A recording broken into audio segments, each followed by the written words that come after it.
Good morning my dear student. आज हम लोग मशीन डिज़ाइन में लेक्चर सीरीज 26 को डिस्कस करने चल रहे हैं, जिसमें आज हम लोग क्या करेंगे डियर, जो लास्ट लेक्चर में हम लोगों ने टॉपिक बियरिंग को डिस्कस किया था, तो आज हम लोग उसी से रिलेटेड ऑब्जेक्टिव क्वेश्चन को सॉल्व करेंगे, जिसे हम लोग MCQ बोलते हैं, that means multiple type choice questions. तो आज हम लोग इसी को सॉल्व करेंगे। जो हमारा टॉपिक होगा बियरिंग, इस बियरिंग से रिलेटेड जितने भी क्वेश्चंस मैक्सिमम हो सकते हैं उनको हम लोग सॉल्व करेंगे। तो चलिए डियर स्टार्ट करते हैं वन बाय वन क्वेश्चन को, और अपने कॉन्सेप्ट के साथ इसको हम लोग सॉल्व करेंगे। तो आइए पहले क्वेश्चन 1 को डिस्कस करेंगे। देखिए क्वेश्चन नंबर 1, ये क्वेश्चन नंबर 1 जो हमारा कह रहा है डियर, ये कह रहा है in a partial journal bearing the angle of contact of the bearing with the journal is. तो यहाँ पे देखिए डियर, हमने आपको बताया था कि जर्नल जो होते हैं बियरिंग में, जर्नल जो होते हैं वो दो तरीके से होते हैं। जर्नल का मतलब सैफ्ट होता है, सैफ्ट हमारी बियरिंग से कितनी कांटेक्ट करती है वही जर्नल होता है। दैट मीन्स इसे हमने आपको दो टाइप से बताया था। एक हमने बताया था फुल जर्नल बियरिंग और एक हमने डिस्कस किया था पार्शियल जर्नल बियरिंग। अब फुल जर्नल और पार्शियल जर्नल बियरिंग में ये हमारा ऐसा होता है डियर, देखिए फुल जर्नल बियरिंग का मतलब ये होता है कि ये हो गई बियरिंग और ये हो गई हमारी सैफ्ट। सैफ्ट का पूरा सरफेस इस बियरिंग के सरफेस के कांटेक्ट में होगा। ऐसे केस में इस बियरिंग को बोलेंगे फुल जर्नल बियरिंग। और जो कांटेक्ट एंगल होगा, कांटेक्ट एंगल पूरा 360 डिग्री कांटेक्ट एंगल होगा फुल जर्नल बियरिंग में। लेकिन हम बात करें पार्शियल जर्नल में, तो पार्शियल जर्नल में क्या होता है डियर, इस तरीके से ये सैफ्ट होती है और ये बियरिंग का कांटेक्ट होता है, ये कांटेक्ट सरफेस होता है। तो ये हमारी होती है बियरिंग और ये हो गई हमारी सैफ्ट। इसके बीच ये जो कांटेक्ट हो रहा है डियर, ये जो कांटेक्ट हो रहा है, ये कांटेक्ट एंगल ये कहलाएगी पार्शियल जर्नल बियरिंग, क्योंकि इसका जो सैफ्ट का जर्नल है ये केवल इतना ही कांटेक्ट होगा बियरिंग से, बाकी का कांटेक्ट नहीं होगा। तो इसे हम लोग पार्शियल जर्नल बियरिंग बोलेंगे। और इसमें जो कांटेक्ट एंगल बनेगा वो होता है लेस देन 180 डिग्री, और एग्जैक्ट अगर देखा जाए तो कितना होता है 120 डिग्री होता है। अगर लेस देन 180 दिया रहे तो आप इसे टिक करेंगे, और 120 डिग्री दिया रहेगा तो ये ऑप्शन हमारा सही हो जाएगा। तो that means according to these questions option A will be correct answer. Means partial journal bearing का कॉन्टैक्ट एंगल 120 डिग्री होगा। अगर फुल जर्नल बियरिंग की बात करता तो वहां पे हमारा कॉन्टैक्ट एंगल हो जाता 360 डिग्री। आगे बात करते हैं डियर क्वेश्चन नंबर 2। इसमें कह रहा है a sliding contact bearing which operate without any lubricant present is called. अच्छा, ऐसी स्लाइडिंग कॉन्टैक्ट बियरिंग, देखिए डियर जो स्लाइडिंग कॉन्टैक्ट बियरिंग है, स्लाइडिंग कॉन्टैक्ट बियरिंग बेसिकली ये हमारी दो टाइप से होगी। देखिए ये हमारी होती थी, जो स्लाइडिंग कॉन्टैक्ट बियरिंग होती थी ये हमारी होती थी थिन फिल्म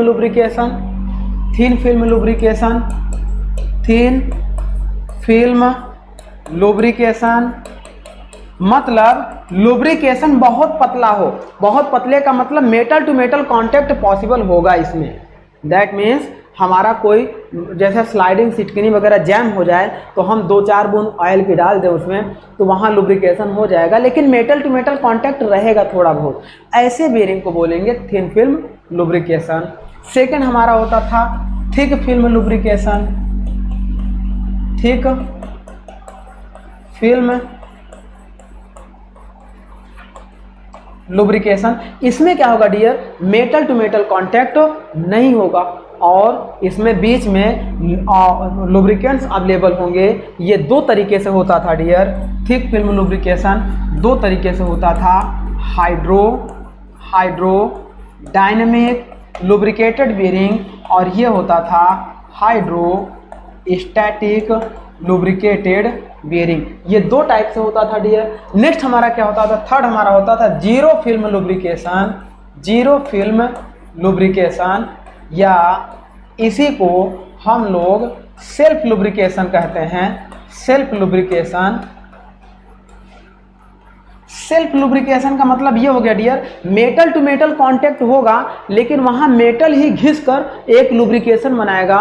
उस मेटल को कास्टिंग के टाइम भी उसमें हम लोग ऐसा एलिमेंट मिला देते हैं जैसे आइस क्यूब, क्लोरीन, ग्रेफाइट, इन सारे मटेरियल को ऐड कर देते हैं। तो जिससे जब मेटल टू मेटल कांटेक्ट होगा उसमें मेटल घिसेगा तो वहाँ पे जो हमारा लुब्रिकेशन होगा वो कहलाएगा जीरो फिल्म लुब्रिकेशन।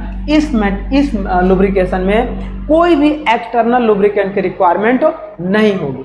तो ये हमारा कहलाता है जीरो फिल्म लुब्रिकेशन। ये कह रहा है a sliding contact bearing which operate without any lubricant. जब कोई लुब्रिकेंट नहीं होगा तो ऐसी बेयरिंग को बोलेंगे zero film lubrication. That means zero film lubrication means option ए हमारा करेक्ट हो जाएगा। चलिए आगे बात करते हैं क्वेश्चन नंबर थर्ड। ये क्वेश्चन कह रहा है dear, when the shaft rotate in anti-clockwise direction at high speed in bearing it will। अच्छा देखिए, जब कह रहा है सपोज करिए कि ये हो गया बेयरिंग, ये हो गया शाफ्ट। जब शाफ्ट अगर देखो इधर रोटेट करता है तो क्लॉकवाइज, इस डायरेक्शन में रोटेट कर रहा है, that means anti clockwise. Shaft का रोटेशन क्या है, शाफ्ट आपका रोटेट कर रहा है एंटी क्लॉकवाइज। अब शाफ्ट आपका एंटी क्लॉकवाइज रोटेट कर रहा है तो क्वेश्चन कह रहा है anti clockwise direction at high speed. Speed बहुत ज़्यादा, स्पीड ज़्यादा है मतलब अगर हम देखें अगर हाइड्रोडायनेमिक बेयरिंग में तो ये शाफ्ट का इससे क्या हो जाएगा, यहाँ पे लुब्रिकेंट अवेलेबल हो जाएंगे, मेटल टू मेटल कॉन्टैक्ट नहीं होगा। देन इट विल बी क्या होगा, ऑप्शन ए कह रहा है have contact at bottom most of the bearing. कह रहा है कि शाफ्ट का कांटेक्ट बियरिंग से हो जाएगा बॉटम में। तो बियरिंग से बॉटम में कांटेक्ट कब होगा डियर, जब ये शाफ्ट स्टैटिक कंडीशन में होगा। स्टैटिक कंडीशन में होगा तब ये शाफ्ट इसके ऊपर रखी रहेगी और शाफ्ट का कांटेक्ट बियरिंग के बॉटम में होगा। सेकेंड, जब ये स्टार्ट करेगी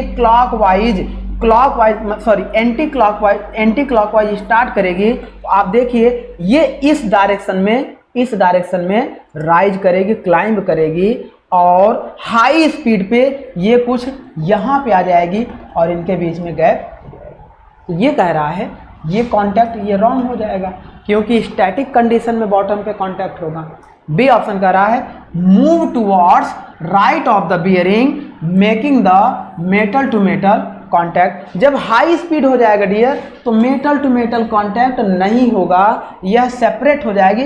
राइट टुवर्ड्स तो शिफ्ट हो जाएगी शाफ्ट हमारी यहाँ से, देखो जब ये हाई स्पीड होगी तो ये यहाँ से कांटेक्ट करेगा फिर यहाँ आके हाई स्पीड में शिफ्ट हो जाएगा राइट साइड में, लेकिन मेटल टू मेटल कांटेक्ट नहीं होगा। ये कह रहा है बी ऑप्शन भी रॉन्ग हो जाएगा। सी कह रहा है move towards right of the bearing, यह बियरिंग के राइट साइड में शिफ्ट कर जाएगा and making no metal to metal contact. That means option C is the correct answer. तो ये हमारा सी करेक्ट आंसर हो जाएगा। आइए बात करते हैं क्वेश्चन नंबर 4। क्वेश्चन नंबर 4 कह रहा है dear the bearing characteristic number is given. तो जो बियरिंग कैरेक्टरिस्टिक नंबर होता है डियर वो होता है Zn/P।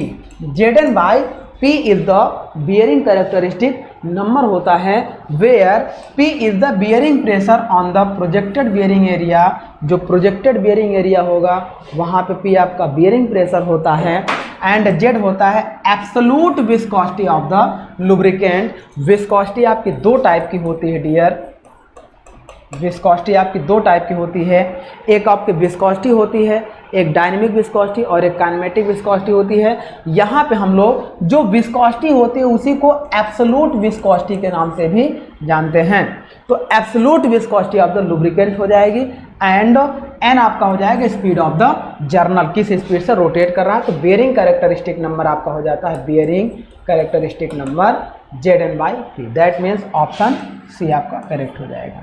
चलिए आगे बढ़ते हैं क्वेश्चन नंबर 5। इस क्वेश्चन में कह रहा है dear, when the bearing is subjected to large lubrication of load and heavy impact, the bearing characteristic number should be. अब यहाँ पे कह रहा है डियर, देखिए, when the bearing subjected to large fluctuation of load, जब किसी बियरिंग में फ्लक्चुएशन बहुत ज़्यादा हो लोड का, अचानक से सडन बहुत लोड डाउन हो जाए, अचानक से बहुत ज़्यादा हाई हो जाए, तो वो हमारा हो जाएगा सडन फ्लक्चुएशन। अब sudden fluctuation of load and heavy impact, और उस पर अचानक से लोड जो आता है उसे इम्पैक्ट लोड बोलते हैं। जैसे ये हमारा सरफेस हो, इस ऑब्जेक्ट को अचानक से इसके ऊपर गिराएं तो ये जो अपना फोर्स इस पर एग्जर्ट करेगा, इसे बोलेंगे इम्पैक्ट लोड। तो वो जो इम्पैक्ट लोड बहुत हाई हो जाए, then the bearing characteristic number Zn/P should be, तो ये होता है 15 टाइम्स इंक्रीज कर जाता है। तो इसे आपको याद रखना है, ये 15 टाइम्स है। कुछ डेटा टर्मिनोलॉजी आपको याद करके चलना पड़ेगा। जैसे इसके पहले बियरिंग कैरेक्टरिस्टिक नंबर का ये फार्मूला आपको याद करके चलना है, Zn/P, सेम उसी तरीके से ये 15 टाइम्स आपका हो जाएगा। तो यहाँ कितना हो जाएगा, 15 टाइम्स। नेक्स्ट बात करेंगे क्वेश्चन नंबर 6। ये कह रहा है dear, when the length of the journal is equal to the diameter of the journal, then bearing is said to be. देखिए, जब हमारा क्या हो जाए dear, length of the journal का मतलब ये जो सैफ्ट हमारी है, इसकी लेंथ हमारी क्या हो जाए, इस डायमीटर ऑफ द बियरिंग के हो जाए, D is equal to L के हो जाए। तो इस समय ऐसी देखो, when the length of the journal is equal to the diameter of the journal, then diameter of the journal का मतलब ये जो जर्नल का डायमीटर है या ये जो डायमीटर है, इसके डायमीटर के बराबर हो जाए, तो ये एक स्क्वायर बन जाएगा। देखो, ये जब इक्वल टू हो जाएगा, ये बराबर ये हो गया, तो ये क्या बनेगा, एक स्क्वायर बनता है। तो ऐसी बियरिंग को हम लोग बोलते हैं स्क्वायर बियरिंग। तो ये कॉमन सा सिंपल सा फिनोमिना है, जब length of the bearing is equal to diameter of the journal के हो जाएगा, तो ऐसी बियरिंग को हम लोग स्क्वायर बियरिंग बोलते हैं। देन क्वेश्चन नंबर 7, ये कह रहा है एंटी फ्रैक्शन बियरिंग आर। तो एंटी फ्रैक्शन बियरिंग जो हमारी, देखिए, दो बियरिंग होती हैं, एक होती टाइप्स ऑफ बियरिंग। तो एक हमारी होती है रोलिंग कॉन्टैक्ट बियरिंग,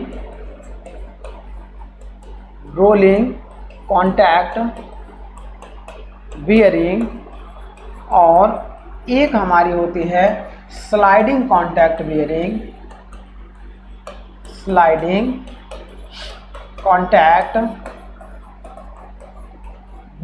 तो रोलिंग कॉन्टैक्ट बियरिंग में क्या यूज होते हैं डियर, रोल्स यूज होते हैं। इनके बीच में रोल्स यूज होने की वजह से मेटल टू मेटल कांटेक्ट नहीं होता है, बहुत मिनिमम फ्रैक्शन जनरेट होता है। इसीलिए रोलिंग कॉन्टैक्ट बियरिंग को another name anti fraction bearing के नाम से जानते हैं। हालांकि एंटी फ्रैक्शन का मतलब होता है फ्रैक्शन जीरो, लेकिन यहाँ फ्रैक्शन जीरो नहीं होता है, कुछ फ्रैक्शन अवेलेबल होता है, बट स्लाइडिंग कॉन्टैक्ट बियरिंग के रिस्पेक्ट में बहुत कम होता है। इसीलिए इस बियरिंग को हम लोग एंटी फ्रैक्शन बियरिंग के नाम से जानते हैं। तो यहाँ पूछ रहा है anti fraction bearing is are. तो ये कह रहा है थिक लुब्रिकेटेड बियरिंग, ये स्लाइडिंग कॉन्टैक्ट बियरिंग का एग्जाम्पल है। प्लास्टिक बियरिंग, ये भी नहीं होगा। थिन फिल्म लुब्रिकेटेड, ये भी आपका स्लाइडिंग कॉन्टैक्ट बियरिंग का एग्जांपल है। बाल एंड रोलर बियरिंग्स, यहाँ देखिए जो बाल्स लगे हुए हैं, इन बाल्स एंड रोलर बियरिंग को हम लोग बोलते हैं एंटी फ्रैक्शन बियरिंग। आइए बात करते हैं क्वेश्चन नंबर 8। इस क्वेश्चन में कह रहा है which of the following bearing is preferred for oscillating condition. देखिए, ऑसिलेटिंग का मतलब दोलन टाइप का, इस तरीके से जो बियरिंग हमारा होता है, जो दोलन टाइप का होता है, वहाँ पे हम लोग क्या करते हैं, बहुत मिनिमम स्पेस एक्वायर्ड करने के लिए ये जो बियरिंग यूज करते हैं, यहाँ पे हम लोग नीडल लगा देते हैं। ये नीडल हम लोग लगा देते हैं। अब ये क्या करता है, इस नीडल पे ही रोटेट करता है। ये जहाँ पे मिनिमम स्पेस रिक्वायर्ड होता है, रिक्वायर्ड होता है वहाँ पर हम लोग नीडल बेयरिंग का यूज करते हैं, मतलब नीडल रोलर बेयरिंग का यूज करते हैं। इसका नाम होता है needle roller bearing, needle roller bearing. तो यही कह रहा है which of the following bearing is preferred for oscillating condition. तो ऑसिलेटिंग कंडीशन के लिए double raw bearing, taper roller bearing ये भी नहीं होगा, एंगुलर कॉन्टैक्ट स्लाइडिंग बेयरिंग ये होगा needle roller bearing. That means option D R correct answer हो जाएगा। नेक्स्ट हमारा हो गया क्वेश्चन नंबर 9। इस पे देखते हैं, ये कह रहा है ball bearing are provided with cage. Ball bearing में जो हम लोग केज प्रोवाइड कराते हैं किस लिए कराते हैं? तो सबसे पहले देखिए ये हो गई सैप, ये हो गई बेयरिंग। अब यहाँ पे हम लोग क्या करते हैं डियर, ये हम लोग बाल्स लगाते हैं, ये बाल्स लगाते हैं, बाल्स। हम लोग ये जो बाल्स लगाते हैं डियर, हम ये चाहते हैं कि इन बाल्स का आपस में कांटेक्ट ना हो। इनके आपस में कांटेक्ट ना होने के लिए हम इसमें इस तरीके से एक केज लगाते हैं, एक यहाँ पे देखिए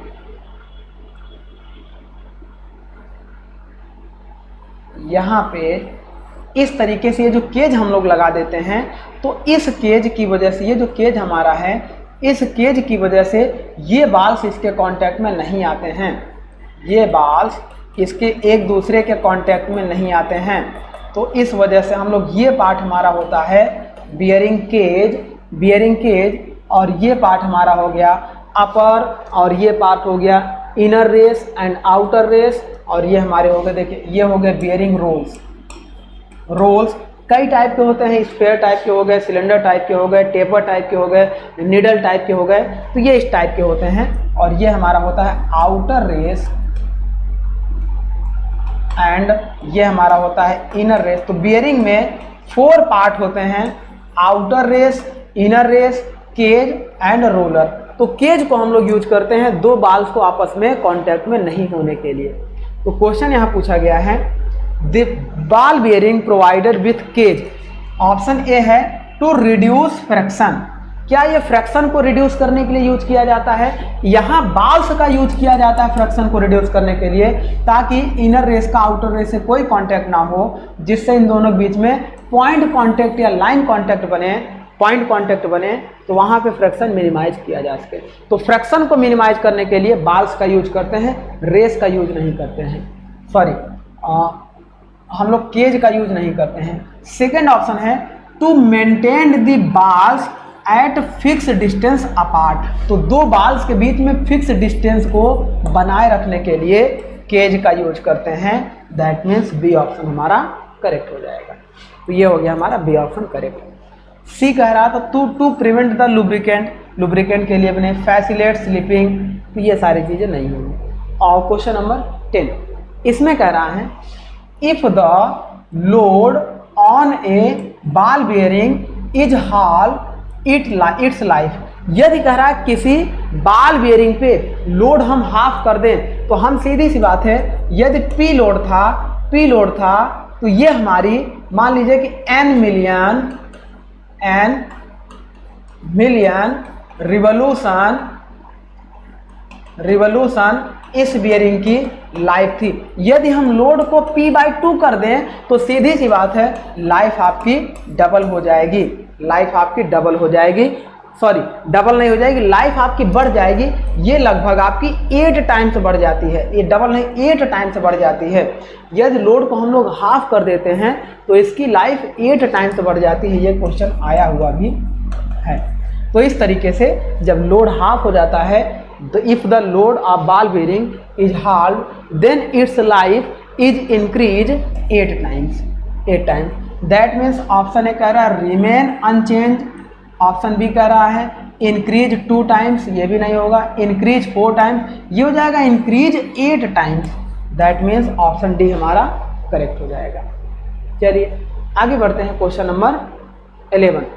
ये क्वेश्चन कह रहा है which of the following statement hold good for multi collar thrust bearing carrying on axial thrust load और डब्ल्यू यूनिट। पहले तो समझिए कि मल्टी कॉलर बेयरिंग क्या होते हैं डियर। तो कॉलर का मतलब ये होता है कि जैसे देखिए ये सैफ्ट हो गई, इस सैफ्ट में इस तरीके से एक हम लोग कॉलर लगा देते हैं। अब इस कॉलर को हम अगर वर्टिकल देखना चाहें इस सैफ्ट को, तो ये हो गया हमारा कॉलर, ये हो गया हमारा कॉलर। अब हम यहाँ पे क्या करें डियर, यहाँ पे क्या करें, ये हमने लगा दिया सपोर्टिंग एलिमेंट। अब सपोर्टिंग एलिमेंट लगा दिया और यहाँ पे हमने बेयरिंग प्रोवाइड करा दिया। इस कॉलर पे सैफ्ट हमारी इस तरह से एक्सियल लोड एक्ट कर रही है, यहाँ हम कॉलर पे ही बेयरिंग को प्रोवाइड करा दिए। अब ये सैफ्ट जो रोटेट करेगी तो ये कॉलर ही इस लोड को बियर करेगा, बेयरिंग का इंड इसके कांटेक्ट में नहीं आएगा, सॉरी सैफ्ट का इंड बेयरिंग के कांटेक्ट में नहीं आएगा, सैफ्ट की कॉलर बेयरिंग के कांटेक्ट में आएगी। तो ऐसी बेयरिंग को हम बोलते हैं कॉलर बियरिंग, कॉलर बियरिंग। अब इस केस में अब देखो अगर सैफ्ट का लोड बहुत बढ़ जाए तो हम एक कॉलर यहाँ पे और लगा दें और यहाँ पे बेयरिंग लगा दें, तो ये हो गया डबल कॉलर बियरिंग। अगर अब डबल कॉलर बेयरिंग हो जाएगी तो जो इस पे P लोड लग रहा था इस पर P/2 और इस पर P/2 लोड डिवाइड हो गया। हम और भी कॉलर का यूज करते हैं, तो जितने कॉलर हम बढ़ा दें, कॉलर हम लोग यहाँ से इस तरीके से बढ़ा सकते हैं, इस तरीके से हम लोग कॉलर बढ़ा सकते हैं। जितने कॉलर बढ़ा देंगे तो लोड हमारा डिवाइड होता जाएगा और जब एक से अधिक कॉलर यूज करेंगे तो वो कहलाएगा मल्टी कॉलर बेयरिंग। ये हो गया हमारा कॉलर बेयरिंग। अब ये क्वेश्चन पूछ रहा है dear, which of the following statement hold good for multi collar thrust bearing. Multi collar thrust bearing के लिए कौन सा स्टेटमेंट सही होगा, carrying on axial thrust load W। तो ये जो लोड लग रहा है ये एक्सियल लग रहा है, इसके एक्सिस के अबाउट। अगर इधर से लगता तो रेडियल लोड लगता, तो कॉलर बेयरिंग एक्सियल लोड को सपोर्ट करता है। ये हो गया हमारा। अब ये कह रहा है कौन सा ऑप्शन सही होगा। चलिए पॉइंट 1 डिस्कस करते हैं। 1 कह रहा है fraction movement is independent of the number of collar. Fraction movement is independent of number of collar. क्यों? क्योंकि यहाँ देखिए कॉलर पे ही हम लोग क्या लगा दिए हैं, बेयरिंग लगा दिए हैं, तो फ्रैक्शन मूवमेंट आपका क्या हो जाएगा, इंडिपेंडेंट हो जाएगा नंबर ऑफ। हम नंबर ऑफ कॉलर कितना भी बढ़ाएं कितना भी घटाएं, फ्रैक्शन मूवमेंट आपका इंडिपेंडेंट रहेगा। मतलब ये ए ऑप्शन आपका करेक्ट होगा। पॉइंट बी देख लेते हैं, नहीं सॉरी ए नहीं, 1 ऑप्शन करेक्ट रहेगा। पॉइंट नंबर 2 देख लेते हैं। ये कह रहा है the intensity pressure is affected by the number of collar. तो कह रहा प्रेशर इंटेंसिटी मतलब प्रेशर की तीव्रता अफेक्ट करेगी अगर हम नंबर ऑफ कॉलर कम या ज़्यादा करेंगे। तो देखिए अगर केवल एक कॉलर यूज करेंगे तो सारा का सारा लोड और प्रेशर एक ही कॉलर पे आएगा। अब अगर कॉलर की हम संख्या बढ़ा दें तो प्रेशर की वैल्यू कम होनी शुरू हो जाएगी, और संख्या बढ़ा दें प्रेशर और कम हो जाएगा। मतलब कॉलर बढ़ाने पर प्रेशर अफेक्टेड हो रहा है, कॉलर घटाने पर प्रेशर बढ़ जाएगा। तो ये क्वेश्चन कर रहा है प्रेशर इंटेंसिटी इज अफेक्टेड, तो सीधी सी बात है प्रेशर अफेक्ट हो रहा है कॉलर को घटाने या बढ़ाने पर, तो by the number of collar की वजह से प्रेशर इंटेंसिटी आपकी चेंज होगी। मतलब पॉइंट 1 और 2 दोनों करेक्ट हो गया। आइए पॉइंट 3 देख लेते हैं। 3 पॉइंट का है coefficient of fraction of the bearing surface is affected by the number of collar. तो जब पॉइंट 1 हमारा करेक्ट है कि हमारा फ्रैक्शन नंबर ऑफ कॉलर की वजह से इंडिपेंडेंट है, तो नंबर ऑफ कॉलर की वजह से कैसे फ्रैक्शन आपका अफेक्ट करेगा, तो ये पॉइंट आपका रॉन्ग हो गया। मतलब 1 और 2 हमारे करेक्ट हो जाएंगे। दैट मीन्स ऑप्शन ए 1 और 2 आर करेक्ट। ये हो गया हमारा क्वेश्चन का सलूशन। नेक्स्ट बढ़ते हैं क्वेश्चन नंबर 12। ये क्वेश्चन का dear a sliding contact bearing which can support steady load without any relative motion between the journal and the bearing is called. तो ये देखिए यहाँ पे क्या करा, ये स्लाइडिंग कॉन्टैक्ट बेयरिंग, एक स्लाइडिंग कॉन्टैक्ट बेयरिंग हो जिसमें मेटल टू मेटल कॉन्टैक्ट हो रहा है, जहाँ फुल जर्नल होगा या पार्शियल जर्नल होगा या जीरो फिल्म लुब्रिकेशन होगा, उस केस में विच can support steady load, study load को ये जो सपोर्ट कर रहा है विदाउट एनी रिलेटिव मोशन, कोई रिलेटिव मोशन नहीं, मतलब स्टैटिक कंडीशन में कोई रिलेटिव मोशन इसमें नहीं जनरेट हो रहा है, then between journal and the bearing is called, तो उस समय आपके इसके बाउंड्री पे लुब्रिकेशन होगा, then it is called boundary lubrication. जब स्थिर कंडीशन में होगा तो उसकी पूरी बाउंड्री पे लुब्रिकेशन होगा, क्योंकि मूवमेंट हो ही नहीं रहा है, तो ऐसे केस में ये कहलाएगा बाउंड्री लुब्रिकेशन, मतलब इसका ऑप्शन ए आपका करेक्ट हो जाएगा। आगे बात करते हैं क्वेश्चन नंबर 13। क्वेश्चन नंबर 13 कह रहा है डियर, इन रेलवे एक्सल बॉक्सेस, जो रेलवे के एक्सल बॉक्सेस होते हैं, द बियरिंग यूज्ड इज, देखिए यहाँ पे क्या पूछ लिया है आपका, एप्लीकेशन क्वेश्चन पूछा गया है। इस एप्लीकेशन पार्ट में क्वेश्चन पूछा है कि रेलवे के एक्सल बॉक्सेस में which type of bearing are used. Option A है डीप ग्रूव बॉल बियरिंग, इसे नहीं यूज करते हैं। Double row spherical roller bearing are use.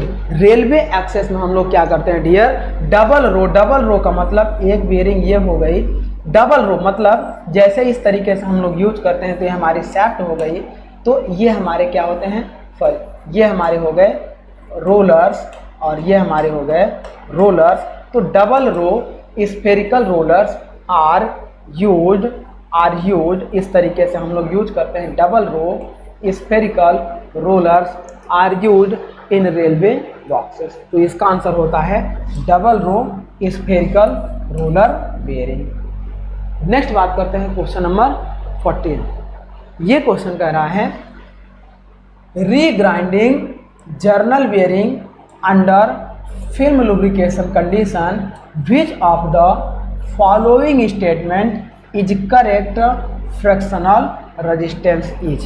देखिए क्वेश्चन कह रहा है कि रीग्राइंडिंग जर्नल बेयरिंग, जो जर्नल बेयरिंग है अगर उसे हम रीग्राइंड करना चाहें, मतलब एंटी फ्रैक्शन बनाना चाहें या सरफेस को स्मूथ करना चाहें, तो regrinding journal bearing under film lubrication condition, under film lubrication means thick या थिन फिल्म लुब्रिकेशन की कंडीशन को सेटिस्फाइड करते हुए, then which of the following statement is correct regarding fractional resistance is. तो घर्षण रेजिस्टेंस, घर्षण प्रतिरोधी के रिगार्डिंग कौन सा स्टेटमेंट हमारा करेक्ट होगा। पॉइंट ए कह रहा है inversely proportional to the viscosity of lubricant. तो ये हमारा क्या होता है, लुब्रिकेंट की विस्कोसिटी से फ्रैक्शनल रेजिस्टेंस का कोई मतलब नहीं इफेक्ट पड़ेगा। बी कह रहा है directly proportional to the pressure, pressure का भी हमारा उससे कोई रिलेशन नहीं होगा। सी कह रहा है इंडिपेंडेंट ऑफ द एरिया, तो एरिया पे डिपेंड करता है, एरिया पे डिपेंड करता है, इंडिपेंडेंट नहीं करता है, मतलब ये भी रॉन्ग है। एरिया, सरफेस एरिया बढ़ता है तो फ्रैक्शन रेजिस्टेंस बढ़ता है, सरफेस एरिया घटता है तो फ्रैक्शन रेजिस्टेंस घटता है।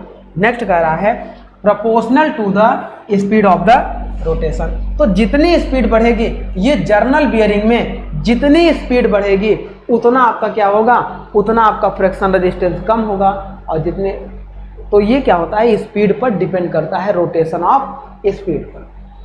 तो इसका आंसर हो जाएगा डी। चलिए ये इसका आंसर डी हो जाएगा। आइए बात करते हैं नेक्स्ट क्वेश्चन नंबर 15। ये क्वेश्चन कह रहा है which of the following bearing can takes large thrust force. ऐसी कौन सी बियरिंग है जिसमें थ्रस्ट फोर्स का मतलब, ये सपोज करिए कि ये सैफ्ट हो गई, ये सैफ्ट हो गई, इस सैफ्ट में इस डायरेक्शन में जो लोड लगेगा वो रेडियल लोड लगता है, इस डायरेक्शन में जो लोड लगेगा एक्सियल लोड लगता है, इसी को हम लोग थ्रस्ट लोड भी कहते हैं। अब ये कह रहा है which of the following bearing can take large thrust load. ऐसी कौन सी बियरिंग है जो लार्ज और हैवी थ्रस्ट लोड को बियर करती है। ऑप्शन ए है deep groove ball bearing, option B है self aligning ball bearing, option D है सी है angular contact bearing and option D है फिलिंग नॉच बॉल बेरिंग। तो deep groove ball bearing and self aligning bearing ये हमारी large radial force के लिए use की जाती हैं और लार्ज थ्रस्ट फोर्स के लिए एंगुलर कॉन्टैक्ट बेरिंग का हम लोग यूज करते हैं। लार्ज या हैवी थ्रस्ट फोर्स के लिए ये हमने लेक्चर में भी बताया था, एंगुलर कॉन्टैक्ट बेरिंग का यूज करते हैं। नेक्स्ट बात करते हैं क्वेश्चन नंबर 16। ये कह रहा है bearing use for heavy load are, heavy load के लिए कौन सी बेरिंग का यूज करेंगे? तो वही हमारा है, देखिए जब लोड आपका हैवी हो जाए तो उस समय हम लोग रोलर बियरिंग का यूज करते हैं, रोलर एंड बॉल बेरिंग का यूज करेंगे। अगर हैवी लोड होगा तो बॉल बेरिंग से ज़्यादा लोड हमारा सपोर्ट करता है रोलर बेरिंग, तो हम लोग क्या करेंगे? रोलर बेरिंग का यूज करेंगे। बॉल बेरिंग से ज़्यादा लोड रोलर बेरिंग आपका बेयर करेगा। और रोलर बेरिंग में भी अगर स्ट्रेट रोलर हैं, रोलर बेरिंग में भी ये हो गया स्ट्रेट रोलर इस तरीके से, तो स्ट्रेट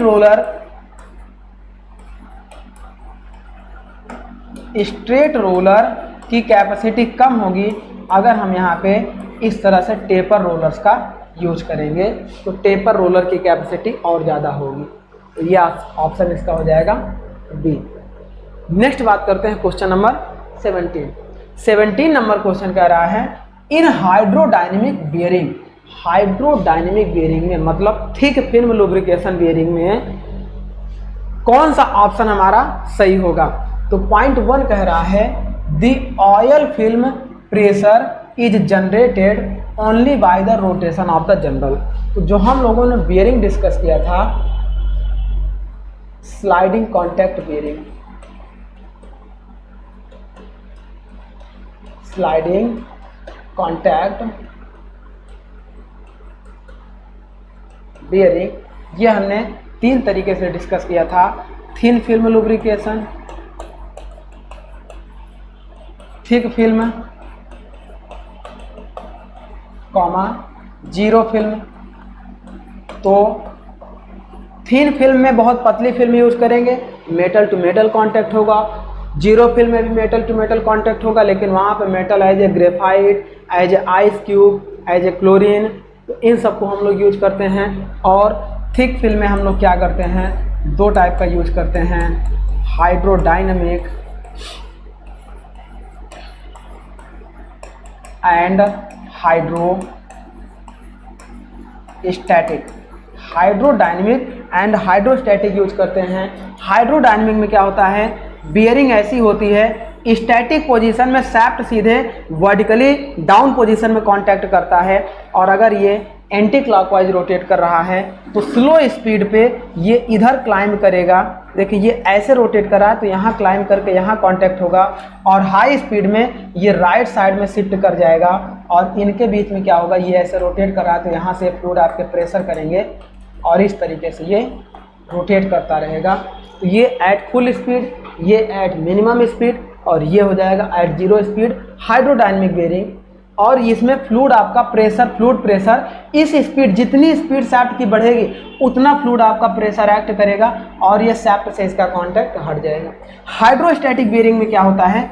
ये सैफ्ट हो गई, यहाँ पे एक पंप का यूज करते हैं, और ये पंप इसमें क्या होता है? फ्लूइड को प्रेस करके इसके अंदर के प्रेशर को इंक्रीज करता है, जिससे इस सैफ्ट का कांटेक्ट इससे ना हो पाए, और यहाँ पे हाई प्रेशर जनरेट करते हैं। तो ये होता है हाइड्रोस्टैटिक लुब्रिकेटेड बेरिंग, और ये होते हैं हाइड्रोडायनेमिक लुब्रिकेटेड बेरिंग। अब बात करते हैं क्वेश्चन की ओर। इन हाइड्रोडायनेमिक बेरिंग, हाइड्रोस्टैटिक नहीं, हाइड्रोडायनेमिक बेरिंग में ऑप्शन ये कह रहा है the oil film pressure is generated only by the rotation of journal. तो बिल्कुल सही बात कर रहा है। इसके अंदर के जो ऑयल प्रेशर का वैल्यू होगा वो इसके रोटेशन के ऊपर डिपेंड करेगा। जितना रोटेशन बढ़ेगा उतना प्रेशर बढ़ेगा, और यह इसको सेपरेट कर देगा। तो इसका मतलब इसका ऑप्शन ए करेक्ट हो जाएगा। नेक्स्ट बात करते हैं क्वेश्चन नंबर 18। ये क्वेश्चन कह रहा है which of the following is called anti friction bearing. तो जो हमारा रोलिंग कॉन्टैक्ट बेयरिंग होता है dear, rolling contact bearing is called anti friction bearing, क्योंकि फ्रैक्शन की वैल्यू बहुत मिनिमम होगी, फ्रैक्शन की वैल्यू बहुत मिनिमम, जीरो नहीं होगी, बहुत मिनिमम होगी, इसीलिए इसे हम लोग एंटी फ्रिक्शन बेयरिंग कहते हैं। नेक्स्ट बात करते हैं क्वेश्चन नंबर 19। इस क्वेश्चन में कह रहा है which of the following is anti friction bearing. Anti friction bearing कौन सी है, निम्न में से कौन सा एंटी फ्रिक्शन बेयरिंग है। तो इसमें देखिएगा जो नीडल बेयरिंग है, नीडल बेयरिंग आपकी क्या होती है, इस तरीके से इसके अंदर नीडल लगे होंगे, देखिए इस तरीके से ये नीडल लगे होंगे और ये नीडल आपके ऐसे लगे हुए हैं, ये नीडल आपके ऐसे लगे हुए हैं, ये नीडल आपके ऐसे लगे हुए हैं। तो इस बेयरिंग को हम लोग बोलते हैं एंटी फ्रिक्शन बेयरिंग, क्योंकि ये नीडल बेयरिंग है। टाइप्स ऑफ रोलर बेयरिंग का एग्जाम्पल है नीडल बेयरिंग, जिसलिए इस नीडल बेयरिंग पे contact area, contact surface minimum होगा और इसे हम लोग बोलते हैं anti friction bearing. That means needle bearing is the answer of these questions. ये हो गया हमारा नीडल बेयरिंग। नेक्स्ट बात करते हैं क्वेश्चन नंबर 20। इस क्वेश्चन में कह रहा है dear, in an oil lubricated journal bearing coefficient of fraction between journal and the bearing. देखिए क्वेश्चन समझिए, in an oil lubricated journal bearing, जिस बेयरिंग में ऑयल प्रेजेंट हो उस केस में ये कह रहा है the coefficient of fraction between journal and bearing. तो जो जर्नल और बेयरिंग के बीच में कोफिशिएंट, ये हो गया मान लीजिए जर्नल, ये हो गया जर्नल और ये हो गया आपका बेयरिंग। ये सेंटर हो गया जर्नल का और ये सेंटर हो गया आपका बेयरिंग का। अब इसमें ये ऑयल प्रेजेंट है, ये हमारा ऑयल इसमें प्रेजेंट है। अब ये क्वेश्चन कह रहा है कि इसके बीच में, जर्नल और बेयरिंग के बीच में जो फ्रैक्शन होगा वो किस पे डिपेंड करेगा। ऑप्शन ए है remains constant at all speed. क्या सभी स्पीड पर कांस्टेंट रहेगा? तो ऐसा नहीं है। जीरो स्पीड पे यहाँ पे फ्रैक्शन होगा। स्पीड स्लो होगी तो अगर ये क्लॉक एंटी क्लॉकवाइज जनरेट हो रहा है तो यहाँ फ्रैक्शन होगा, और क्लॉकवाइज जनरेट होता है तो इधर क्लाइंब करता, और मैक्सिमम स्पीड पर क्या हो जाएगा, फ्रैक्शन की वैल्यू आपकी बदल जाएगी।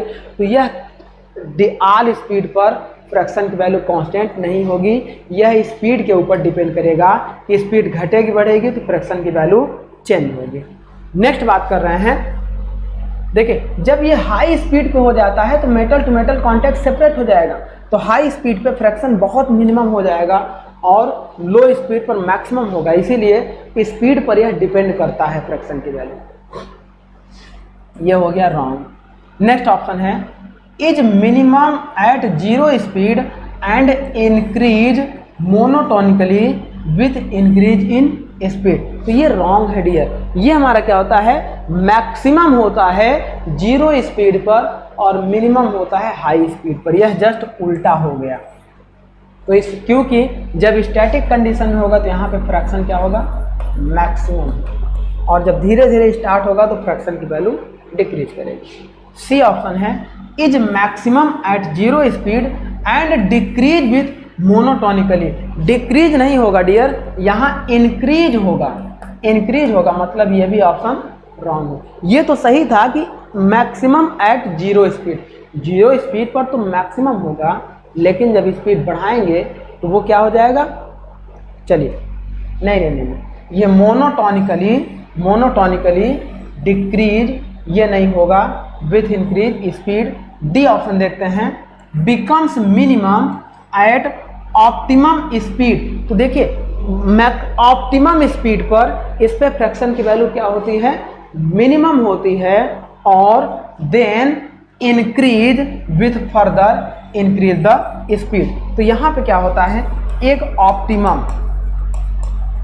ऑप्टिमम स्पीड पर, पहले क्या होगा, यहाँ फ्रैक्शन मैक्सिमम होगा, फिर स्पीड बढ़ेगी तो फ्रैक्शन क्या होगा, डिक्रीज होने लगेगा, और एक ऑप्टिमम स्पीड पर फ्रैक्शन की वैल्यू मिनिमम होगी। लेकिन उस ऑप्टिमम स्पीड के बाद अगर स्पीड हम इंक्रीज करेंगे तो फ्रैक्शन हमारा क्या हो जाएगा, इंक्रीज करेगा। इंक्रीज इसलिए करेगा क्योंकि जो जर्नल होता है, इस जर्नल की पूरी सरफेस रिस्पॉन्स करती है इस लिक्विड को इस डायरेक्शन में कंप्रेस मतलब प्रेस करके भेजने के लिए। तो इस वजह से एक ऑप्टिमम स्पीड के बाद उसकी वैल्यू क्या होती है, इंक्रीज करती है। मतलब इसका आंसर डी करेक्ट हो जाएगा। नेक्स्ट बात करते हैं क्वेश्चन नंबर 21। ये क्वेश्चन कह रहा है consider the following statement, radius of fraction circle for a journal bearing depend upon.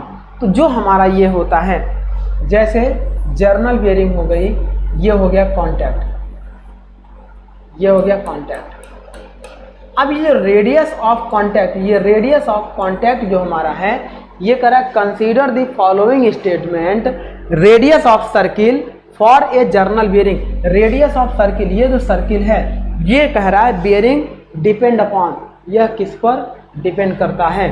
तो ऑप्शन ए कह रहा है कोफिशिएंट ऑफ फ्रैक्शन। तो ये सर्किल आपका कोफिशिएंट ऑफ फ्रैक्शन म्यू पर भी डिपेंड करता है, म्यू पर डिपेंड करता है। नेक्स्ट कह रहा है रेडियस ऑफ जर्नल। तो ये जो रेडियस ऑफ बेयरिंग है, इस रेडियस ऑफ जर्नल पर भी डिपेंड करेगा। जर्नल का साइज बढ़ेगा, कॉन्टैक्ट एरिया बढ़ेगा, तो उस समय फ्रैक्शन की वैल्यू बढ़ेगी। रेडियस घटेगा, कॉन्टैक्ट एरिया घटेगा, तो फ्रैक्शन की वैल्यू डिक्रीज होगी। तो ये हमारा रेडियस ऑफ जर्नल पे भी डिपेंड करेगा। एंड डी कह रहा है angular speed of the rotation of the shaft which these statement are correct. तो ये एंगुलर स्पीड ओमेगा पर डिपेंड नहीं करेगा, ये करेगा coefficient of fraction and radius of journal पर, जो हमारा है किसका, बेयरिंग जर्नल के वैल्यू फ्रैक्शन पर डिपेंड करती है। तो चलिए इसका ऑप्शन हो जाएगा 1 एंड 2 करेक्ट हो जाएगा, 3 आपका इनकरेक्ट है।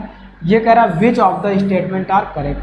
ऑप्शन ए है 1, 2 एंड 3। ये जहाँ 3rd हो गया रॉन्ग है, 3rd हो गया रॉन्ग है, 3rd हो गया रॉन्ग है, मतलब 1 and 2 are correct, option B are correct हो जाएगा। आगे बात करते हैं क्वेश्चन नंबर 22। 22 क्वेश्चन कह रहा है for general industrial machine the ratio of length of the journal to diameter of the journal bearing is like between. तो फॉर इंडस्ट्रियल के लिए, इंडस्ट्रियल मशीन के लिए रेशियो ऑफ, देखिए ratio of length of journal to its diameter, that means L upon D is less than, जो हमने आपको discuss किया था 4 होता है, तो इसकी value L upon D is equal to industries के लिए होती है 0.8 एंड 0.8 टू 1.5 होती है। ये होता है ratio of length upon ratio of diameter of journal is, that means ये हो गया जर्नल, ये हो गया इसका लेंथ और ये हो गया इसका डायमीटर। यदि L is equal to D हो जाता है तो ये हो जाता है स्क्वायर बेयरिंग, और ये L is less then D हो जाए, L is less then D हो जाए तो ये हो जाएगी शॉर्ट बेयरिंग हो जाएगी, और L is greater than D हो जाए तो ये हो जाएगी लॉन्ग बेयरिंग हो जाएगी। तो इस तरीके से इनको हम लोग कैटेगराइज करते हैं। तो ये हो जाएगा 0.8 टू 1.5। नेक्स्ट बात करते हैं क्वेश्चन नंबर 23। इसमें क्वेश्चन कह रहा है dear the bearing modulus C refers to the bearing characteristic number. तो bearing characteristic number is equal to Zn/P होता है, जिसमें करा refer to the bearing characteristic number at which a fully lubricated journal bearing the amount of fraction. Fully lubricated journal bearing में amount of जो fraction है वो किस पे डिपेंड करेगा, तो यहाँ पे देखिए कह रहा है जब the bearing characteristic number refers to the bearing characteristic number comma fully lubricated journal bearing. अगर जब लुब्रिकेशन आपका क्या हो जाएगा, फुल हो जाएगा। फुल लुब्रिकेशन का मतलब क्या हो गया कि इसके बीच में लुब्रिकेशन अवेलेबल है, मेटल टू मेटल कांटेक्ट बहुत मिनिमम है या नहीं है, तो उस समय फ्रैक्शन आपका क्या हो जाएगा, बहुत मिनिमम हो जाएगा। मिनिमम फ्रैक्शन आपका होगा क्योंकि फुली लुब्रिकेटेड हो गई, पार्शियल लुब्रिकेटेड होगी तो फ्रैक्शन बढ़ जाएगा। तो इस तरीके से फ्रैक्शन की वैल्यू आपकी क्या हो जाएगी, मिनिमम हो जाएगी। ये इसका आंसर हो जाएगा। नेक्स्ट बात करते हैं क्वेश्चन नंबर 24। इस क्वेश्चन में कह रहा है match list first with list second and select the correct answer using code given below. एक तरफ हमारी ये लिस्ट दी गई है, एक तरफ हमारी ये लिस्ट सेकंड दी गई है। अब यहाँ पे देखिए डियर, ये जैसे कर हाई टेम्परेचर, हाई लोड या नो लुब्रिकेशन, और यहाँ पे टाइप्स ऑफ बियरिंग दी गई है। तो अब इसमें हमें पहचानना है कि कौन सी बियरिंग किसके लिए यूज की जाएगी। यहाँ पे बुशिंग, कुछ बियरिंग में हम लोग बुश यूज करते हैं ताकि मेटल टू मेटल कॉन्टैक्ट ना हो और बुश उसमें घिसे, कुछ बियरिंग में बुश यूज नहीं करते हैं। तो ये हमारा हो गया। अब हम बात करेंगे, देखिए हाई टेम्परेचर, अगर टेम्परेचर बहुत ज़्यादा उस बेयरिंग में जनरेट हो रहा है, मतलब मेटल टू मेटल कांटेक्ट हो रहा है, फ्रैक्शन हाई है। जब फ्रैक्शन हाई है तो मेटल टू मेटल कांटेक्ट होगा, घिसावट होगी और वहाँ पे टेम्परेचर बहुत ज़्यादा हाई होगा। जब टेम्परेचर बहुत ज़्यादा हाई होगा तो उस समय हम कौन सी बेयरिंग का यूज करेंगे, तो टेफ्लॉन बेयरिंग, कार्बन बेयरिंग का यूज करेंगे, क्योंकि हाई टेम्परेचर पे कार्बन उसको क्या करेगा, रजिस्ट करेगा। तो इस तरीके से हम लोग ये क्या यूज कर लेंगे, हाई टेम्परेचर के लिए कार्बन बेयरिंग का यूज करेंगे, कार्बन मटेरियल उसमें ऐड करेंगे। अच्छा, हाई लोड, अगर लोड की वैल्यू आपकी बहुत ज़्यादा बढ़ जाए, लोड की वैल्यू बहुत ज़्यादा बढ़ जाए तो उस समय हम लोग हाइड्रोडायनेमिक बेयरिंग का यूज करेंगे। तो यहाँ पे हम लोग क्या करेंगे, उस समय हम लोग हाई लोड के लिए हाइड्रोडायनेमिक बेयरिंग का यूज करते हैं। एंड जब नो लुब्रिकेशन होगा, तो लुब्रिकेशन नहीं होगा तो या तो हम लोग उसमें टेफ्लॉन यूज करते थे, या आइस क्यूब यूज करते थे, या हम लोग ग्रेफाइट यूज करते थे, या क्लोरीन यूज करते थे। तो इस तरीके से इन सब चीज़ों को हम लोग यूज करते हैं जब नो लुब्रिकेशन या जीरो लुब्रिकेशन हो। तो दैट मीन्स नो लुब्रिकेशन के लिए टेफ्लॉन हो गया, और स्लीप बेयरिंग में हम लोग बुश का यूज करते हैं। तो ये आंसर होगा पी का 2 हो जाएगा। देखिए पी का 2 यहाँ पे भी है, यहाँ पे भी है, यहाँ पे भी, ये आपका इनकरेक्ट हो गया। क्यू का 3rd हो गया, क्यू का 3rd यहाँ पे भी है, यहाँ पे भी है, तो ये भी इनकरेक्ट हो गया। देखिए अब इसके बाद देखते हैं आर का 1 हो गया, तो आर का 1 देखिए यहाँ पे भी है, यहाँ पे भी है। नेक्स्ट अब हो गया हमारा एस, एस का 4, तो ये ऑप्शन आपका देखिए ये थोड़ा सा मैच हो गया है, ये आप ध्यान दीजिएगा। ऐसा टाइपिंग मिस्टेक एरर हो जाता है, उसके लिए आप परेशान नहीं होंगे। मतलब ये भी करेक्ट है, ये भी करेक्ट है, कोई भी आप करेक्ट मान लीजिए। मतलब यहाँ से आपको मतलब है कि कौन किससे मैच कर रहा है, बस हमें ये आना चाहिए। चलिए ठीक है, तो आगे बढ़ते हैं। अब बात करते हैं क्वेश्चन नंबर 25। क्वेश्चन नंबर 25 इसमें कह रहा है dear, bearing are designated by a number which consist at least three digit such as 205, 306, 408। तो ये कह रहा दीज 3 डिजिट्स रिप्रेजेंट द। तो जब अगर किसी बेयरिंग को हम लोग डिजाइन करते हैं तो ये हमारे क्या होते हैं कि जो 3 डिजिट, इसको हम लोगों ने लेक्चर में नहीं डिस्कस किया था, जो 3 डिजिट हमारे बनते हैं बेयरिंग में, जैसे 205 हो गया या हो गया 306, ये 3 डिजिट के जो हमारे नंबर बनते हैं, ये 3 डिजिट के नंबर ये कह रहा है कि किस चीज़ को रिप्रेजेंट करते हैं डियर। तो ये करते हैं series and bore of the bearing को करते हैं। बेयरिंग में किस सीरीज की बेयरिंग यूज कर रहे हैं और उस सीरीज में उसका बोर डायमीटर कितना है, इसके लिए हम लोग इसको यूज करते हैं। तो ये कह रहा है bore of the bearing, width of the bearing series of the bearing, तो ये होता है series and bore of the bearing, मतलब series and bore of the bearing, that means इसका आंसर डी हो जाएगा। तो इस तरीके से ये हम इसको सॉल्व कर लेंगे। आगे बात करते हैं क्वेश्चन नंबर 26। क्वेश्चन नंबर 26 कह रहा है टेपर्ड रोलर, अच्छा क्वेश्चन है। टेपर्ड रोलर का मतलब ये इस तरीके से, ये हो गया आपका टेपर्ड रोलर। तो ये जो टेपर्ड रोलर हम लोग यूज करते हैं डियर, कह रहा tapered roller bearing can tape, किस टाइप के लोड को बियर करता है?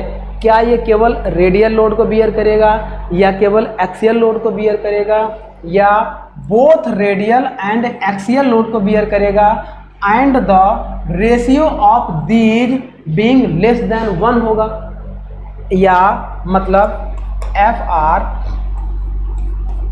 Upon F A is less then 1 होगा, या F R upon F A is greater than 1 होगा। थर्ड ऑप्शन कह रहा है both radial and axial load, और फोर्थ ऑप्शन भी कह रहा है both radial and axial load. तो ये जो हमारा होता है ये एक्सियल लोड और रेडियल लोड दोनों के लिए यूज किया जाता है, और साथ में इस पे कह रहा है कि जो हमारा होता है radial load upon axial load की वैल्यू ग्रेटर देन 1 होती है। Radial load and axial load की वैल्यू ग्रेटर देन 1 होती है। किसके लिए ये होती है? ये हमारी कौन सी बेरिंग के लिए? जब रोलर टेपर बेरिंग यूज की जाती है तो उस समय ये होता है आपका radial load upon axial load is greater than 1। चलिए, तो इसका मतलब होगा both radial and axial load and ratio of these load is less then unit, तो ये रॉन्ग हो जाएगा। लेस देन यूनिट नहीं होगा, ग्रेटर देन यूनिट होगा। डी ऑप्शन है both radial and axial load and these ratio of axial these ratio are greater than unit, तो greater than unit होगा, यही ऑप्शन हमारा करेक्ट हो जाएगा। अगला क्वेश्चन बात करते हैं, क्वेश्चन नंबर देखिए। तो चलिए, ये क्वेश्चन यहीं पे हमारे एंड होते हैं, मतलब 26 क्वेश्चन जो हमारे मैक्सिमम हो सकते थे इसको हम लोगों ने डिस्कस किया, और इससे रिलेटेड हम लोगों ने थ्योरी क्वेश्चंस को भी अच्छे से थ्योरी पोर्शन को भी हम लोगों ने डिस्कस किया था। तो आई होप आपको बेरिंग से रिलेटेड कोई भी डाउट नहीं बनेगा। आप पहले प्रॉपर तरीके से थ्योरी टॉपिक को पढ़िएगा, देन उसके बाद आप ऑब्जेक्टिव क्वेश्चन को सॉल्व करना शुरू करिएगा, तो आपका एक एक ऑब्जेक्टिव अच्छे से सॉल्व होगा। तो इस तरीके से डियर हम इस टॉपिक को कंप्लीट कर लिए हैं। नेक्स्ट लेक्चर में हम लोग एक नए चैप्टर को स्टार्ट करेंगे। तो चलिए माय डियर, आज का टॉपिक यहीं पर हम लोग एंड करेंगे। Thank you my dear.